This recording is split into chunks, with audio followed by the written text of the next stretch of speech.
Anna Garcia, age 20, female. She's an undergraduate who works in the local Gentry Life Science building. In the final hours of her life, she spent them in the lab. She was found in the lab at the Gentry Life Science building. She was laying on the floor, space between all three tables, a list of evidence found at the scene. Red substance on the middle table and red substance on the floor. Next to her head, she had maggots and flies surrounding her. She was still in her lab clothes.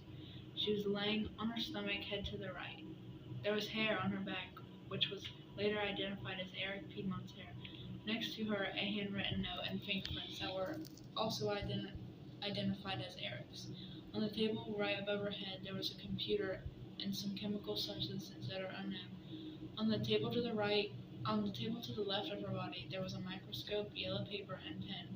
On the table to her right there were gloves, more unknown chemicals, and a pair of gloves, along with pipette and cotton balls. We figured out that the red substance coming from her head was blood by using the Kastle-Meyer test.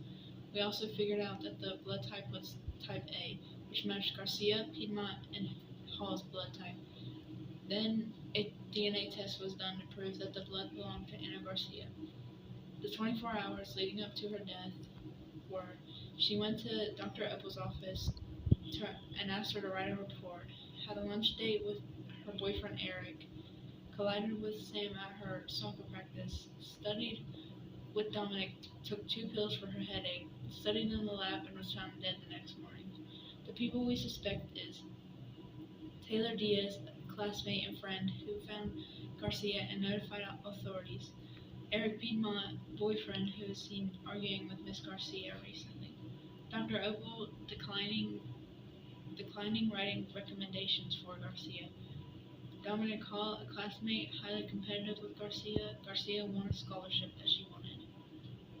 Sam Green, soccer teammate, seen arguing with Garcia. Garcia collided with Sam during recent soccer practice.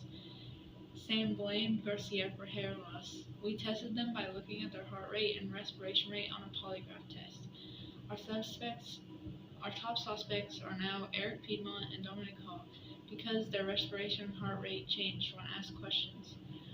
We believe that her death is undetermined. We say that because it isn't easy to find out exactly what happened at the scene, and there's still a lot to find out exactly what we need.